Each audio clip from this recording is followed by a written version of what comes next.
ये मेरे लिए कोई धोखेबाजी या कोई क्राइम नहीं है।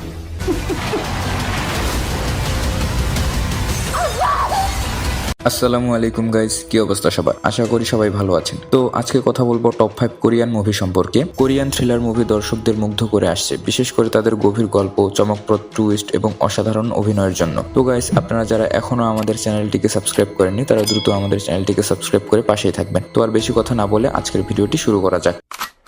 তো আমাদের লিস্টের 5 নম্বরে যে মুভিটি রয়েছে সেটি হচ্ছে প্যারাসাইট, যার IMDb রেটিং 8.5 আউট অফ 10। গল্পে দেখানো হয় একটি ছোট পরিবার কিভাবে কোনো মতে বেঁচে থাকার মতো খাবার খেয়ে দিন পার করে। পরে তারা একটি চাকরির সুযোগ পায় এবং কিভাবে ওই চাকরির মাধ্যমে তারা সুচ হয়ে ঢুকে ফাল হয়ে বের হয় তা আপনারা গল্পে দেখতে পাবেন। যদিও এটি সরাসরি থ্রিলার নয়, তবুও এই মুভির গল্পে থ্রিলারের গন্ধ পাওয়া যায়। এই মুভিতে ধনী ও গরিবের সামাজিক কাঠামোর ভিন্ন দিকগুলো তুলে ধরা হয়েছে।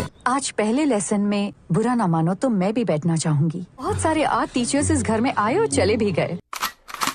তো এরপর আমাদের লিস্টের 4 নম্বরে যে মুভিটি রয়েছে সেটি হচ্ছে দ্য হ্যান্ডমেইডেন। তো এই মুভির IMDb রেটিং হচ্ছে 8.1 আউট অফ 10। গল্পে দেখা যায় একজন পকেটমারের সাথে একটা বড় ঘরের মেয়ের মিথ্যা প্রলোভন দেখিয়ে বিয়ে হয়। তো গল্পে একাধিক টুইস্ট ও টার্ন রয়েছে যেগুলোর প্রতিটি আপনাকে অবাক করে তুলবে। এই মুভিটি ভালোবাসা, বিশ্বাসঘাতকতা এবং নারীর ক্ষমতায়নের বিষয়গুলোকে গভীরভাবে অন্বেষণ করে।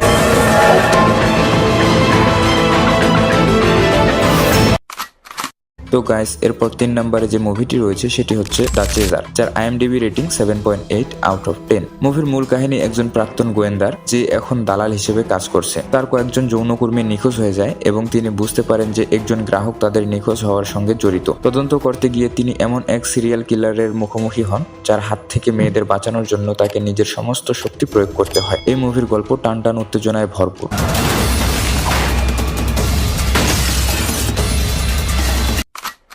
তো এরপর লিস্টের 2 নম্বরে রয়েছে মেমোরিজ অফ মার্ডার। এই মুভির IMDb রেটিং 7.2 আউট অফ 10। গল্পটি ছোট্ট একটি প্রদেশে বেশ কয়েকটি নারীকে ধর্ষণ ও হত্যার ঘটনার চারপাশে আবর্তিত। গল্পে 3 জন গোয়েন্দাকে দেখানো হয়। তারা সাসপেক্টদের গ্রেপ্তার এবং জেরা করতে গিয়ে বারবার ব্যর্থ হন। এটি শুধু একটি ক্রাইম থ্রিলার নয়, বরং দক্ষিণ কোরিয়ার সেই সময়কার সামাজিক ও সাংস্কৃতিক কাঠামোকে সমালোচনামূলকভাবে তুলে ধরে।